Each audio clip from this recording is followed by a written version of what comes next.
Welcome to Penrose Learning, where we make understanding easy. You begin by verifying the file origin and its checksum so you know why it was flagged.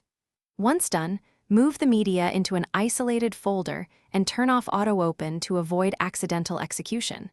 Make sure you have admin or sudo access and an up-to-date antivirus tool queued. You will now attempt safe inspection steps. Follow them in order to avoid data loss. This first action phase prevents accidental harm and gives you control over the blocked media file. Now you inspect the file's true type and content, run a full local antivirus scan, and if possible, an online multi-engine scan. Then use file analysis tools like File or FFprobe or a hex editor to confirm headers and format.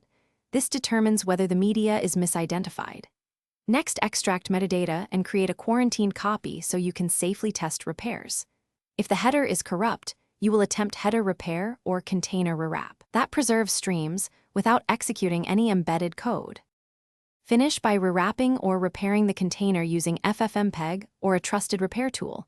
This fixes header or index issues without executing content. Once repaired, validate playback in a sandboxed or virtualized player. Make sure file permissions and attributes are correct and not marked as blocked. If the system still blocks the file, clear the security flag, check antivirus quarantine logs, or inspect group policy settings that enforce blocking. If problems continue, revert to the quarantined copy and run a deeper forensic scan before retrying. Thanks for watching. If this was helpful, leave a like and consider subscribing. See you next time.